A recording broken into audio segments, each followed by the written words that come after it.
So, a 12-year-old dies in a house fire. The devastation in that. And the suffering. I'm saying the tears that come to your eyes, knowing that somebody couldn't live to see the day of light the rest of their life. 12 years old dying in a house fire. The unfairness of life. Like, subscribe, ID in the Discovery Channel. Yes, ID in the Discovery Channel. The links are provided below. Get that Discovery Go app as well as that ID Go app. You might want to get those two and combine them together as one. The tragedy of a 12-year-old, because see, that just is that's too much. The darkness and the sadness and the pain and the grieving on the families. And because see, the situation basically is that to be 12 years old is to say you want to do a good deed by saving and rescuing your family members, such as your other brothers. You being 12 years old saying, well, there's a fire going on, I got outside, but I need to run back in because I need to save my brothers. But come to find out, your brothers are actually outside and they're safe. And yet, once you get on the inside of the house and there's a full fire to full capacity taking over the whole units of the house, Adrian Cross himself, being 12 years old, is to say, yeah, he got locked in with that. Being engulfed by flames what I'm saying. Being engulfed by flames. Thinking you're gonna go save and rescue siblings, and then that sort of thing don't happen. They in fact live and yet you die. That's what happened to Adrian Cross. So yes, 12-year-old Adrian Cross of Milwaukee died on September 24th, 2018, as his house was ambushed by fire. I spoke about that, right? His grandmother, June Cross, it just be like, I have a hard time usually when it comes to the kids. I'll be having issues when I speak about them, like trying not to cry, because certain things in fact touch your heart. When a light has been blown out, you can in fact feel it. The grieving on your own end, my own end to be specific, when stuff like this happened. Because even he was still a baby. He wasn't even a teenager, and yet even many teenagers can in fact be considered babies. They can, right? Because you ain't 21 or none of that, right? You ain't got bills and all the rest. But yeah, his grandmother, June Cross, she stated her grandson became trapped on the second floor of the house. Adrian, as I stated before, returned into the house to try to rescue his brothers. His intentions was to save them. The brothers once again had in fact gotten outside of the house to safety, right? But up his awareness, not knowing that it's just too much. Because see, I had to do this for the analysis of that, because to put yourself in a young 12-year-old shoes is to say, well, once he got back in the side of the house, the four walls of that house, how did he feel once he was in there? Remember, it was smoke inhalation and all that, the heat that goes with it, the breathing and the lung capacity of that, you being engulfed by smoke and fire with that, right? And then you got teams of rescue squad and all that comes later, right? But I try to see the mindset of a 12-year-old and what was he thinking once he got inside that house as all was taking place. I'm thinking maybe his adrenaline was going. Adrenaline. Sometimes adrenaline can in fact, get to a point where I'm guessing and believing it can put you in shock depending on how high it's running. Shock has been known to make people black out, which is how people die. But even smoke inhalation can do that sort of thing. But you just be wondering, if I'm a kid that young and I get inside the house and I'm trapped in there, what would I do? The fear in that, the fear, knowing nobody can get you out and possibly screaming. And not only that, while you screaming, possibly family members on the outside who you thought was trapped on the inside can hear you screaming.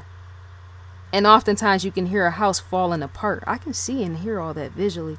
despite me never even meeting a situation or even being involved in these family members' life. I can see that because I'm highly visually oriented. Hearing the young boy screams, as well as hearing the fire crackling, as well as the screams, and then the house somewhat caving in and all the rest, because fire eats away at the house, the foundation, not completely, but everything around you, right? Some roofs of house have been known to cave in, and family members have watched it. I can see all that like it's in film and print. It just that's just messed up. So seeming the family was outside and they made it to safety. Everybody that made it outside, once it came to their awareness that he ran back in the house, they was in fact then started screaming. They were in fact standing on the outside, and during that time, the home, the flames and all that, it was all breaking out all throughout the downstairs area of the home.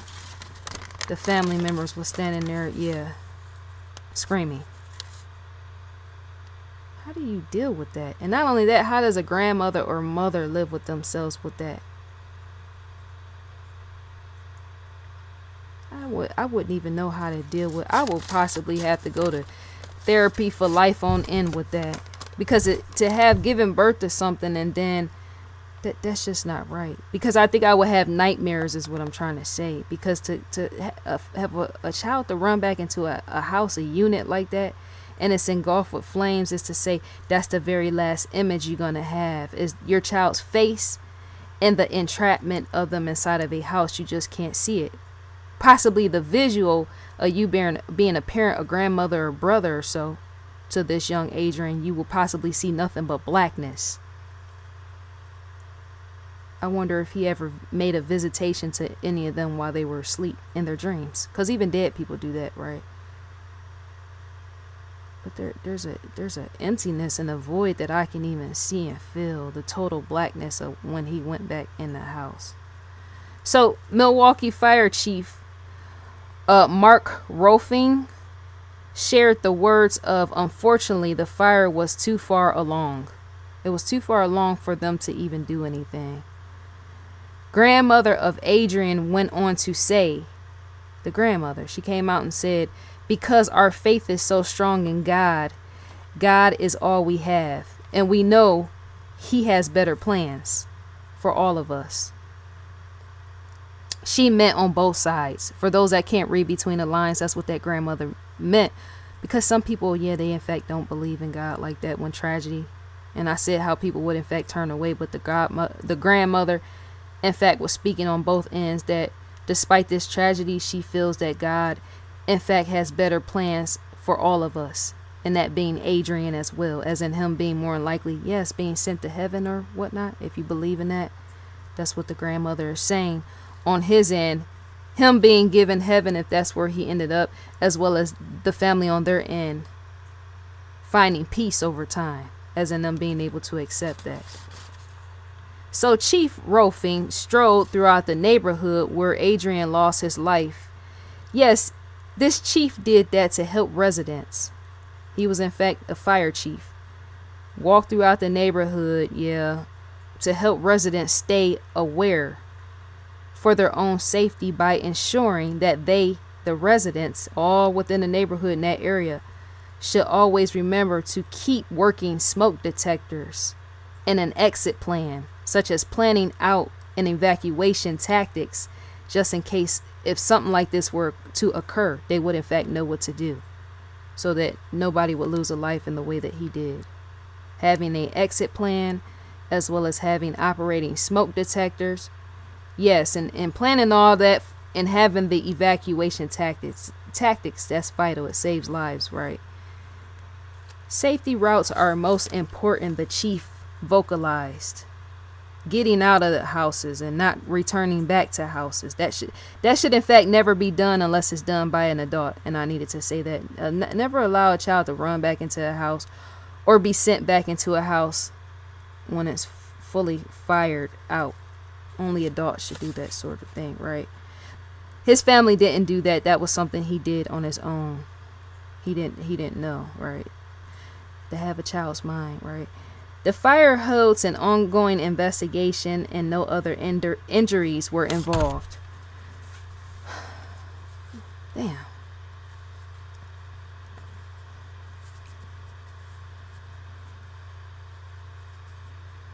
Sometimes I be want to question identities of people, even a young Adrian. I'm saying I just be doing that sort of thing because to only have his photo to go on is to say, well, why was he taken so young? What does that serve? I'm saying to God and the position of his family members in life. What does that serve? I don't get that.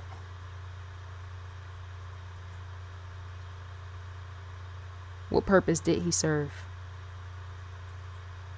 Possibly a lesson to other individuals of being precautious about, especially children running back into houses, and yet even that's not enough. I want to know more of what was the reason behind. I just do. I live life so real. People, they be like, oh, you're just so pessimistic type of, yeah. Well, call me what you want. I want to make sense of all of it before I go to heaven or hell. I just need to. So smoke alarm awareness. Smoke alarms are very, very vital in the health and safety of saving lives. And in me saying such, if you live in the city of Milwaukee, this is for individuals that come across a net, randomly, even on YouTube.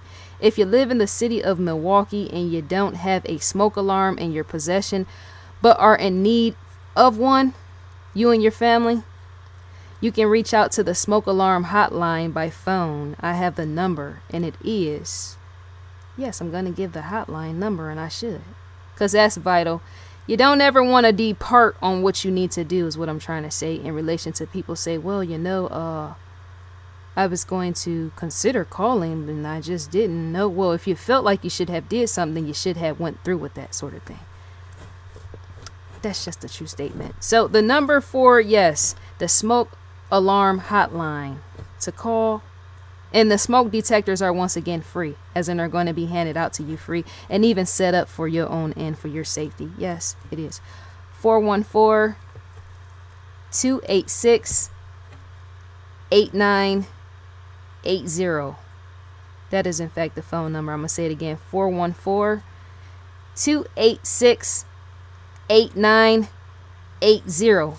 And I'm saying this for not only the individuals that live in Milwaukee, but I'm also saying it for individuals that have family that live in Milwaukee, despite those family members living outside.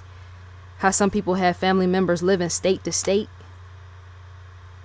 And you say you got a blood family member or so, or even distant cousin, relative or something, or even a close friend somewhere on standby somewhere that live in Milwaukee. You should, in fact, want to contact them about that.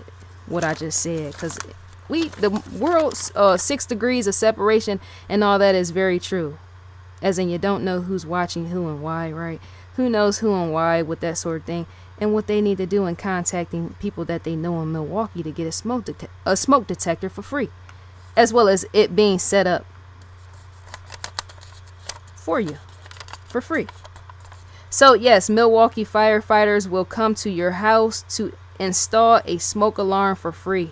Yes, free of charge. And I said that about 4 or 5 times. That just needed to be out there. It's so sad that this young boy lost his life in that way. You wonder if a smoke detector would have in fact saved his life. Possibly would have. And yet seeming that wasn't the reason, seeming that wasn't the purpose during that time, is to say he's gone. Just some stuff be just so fucking whack, man. I'm saying sometimes how I have anger about stuff. I should, in fact, because it'd be a brilliant mind is to say, well, damn. Sometimes things can't even be figured out, and yet, and stuff be out of reach with that. The answers, trying to get in touch and all that other stuff. And yet it just, sometimes in life stuff just be so fucked up.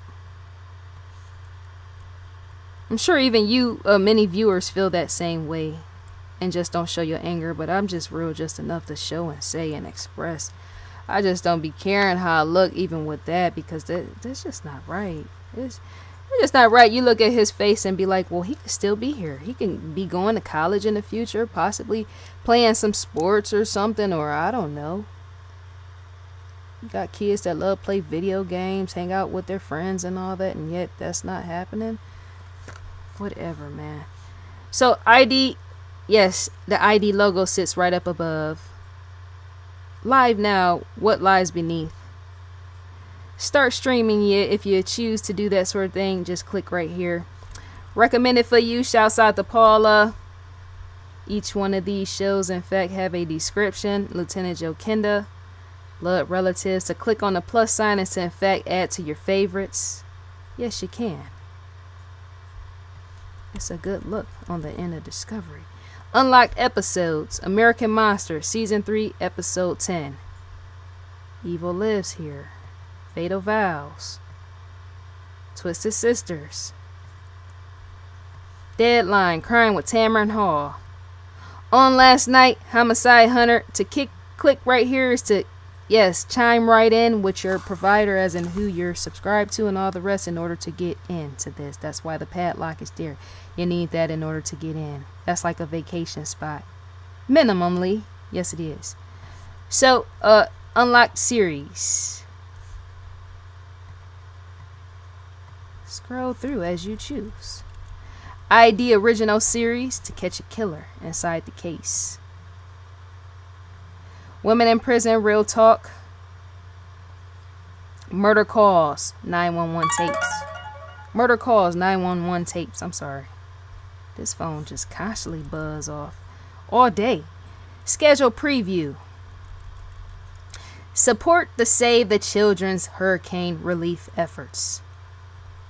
You can in fact donate by clicking here. It is wise to do that sort of thing, because if you were in the same situation, you would want somebody to help someone like you. It helps to be like-minded, looking out for, yes, your own interests on the end of saving those that more likely are like you, as in those, at times we all have needs, and children being in need with this sort of thing. Florence. Hurricane Florence relief. So the crime feed news, to click right within here is to in fact be directed on the outside. Crime feed news, yes, .com. It's the crime feed. Crimefeed.com. Crimefeed.com. I said that right the first time. To receive a newsletter is to type your email address in and then click next, and you would in fact receive a newsletter from ID. Team, yes, of Discovery. So leave me a comment down below. No description involved. No description, yes, involved. But if you want to get descriptive, I'll allow you, the viewer, I'll leave the floor open for that, as in saying what you feel about this mess. House burning down and children dying in the process. And possibly, where do you stand with God on that? I would so love to know. So I think that's all to be said about now. Rest in peace, young Adrian Cross. Adrian Cross. I say Adrian Cross. Rest in peace, young Adrian Cross. With that, I'm gone for now.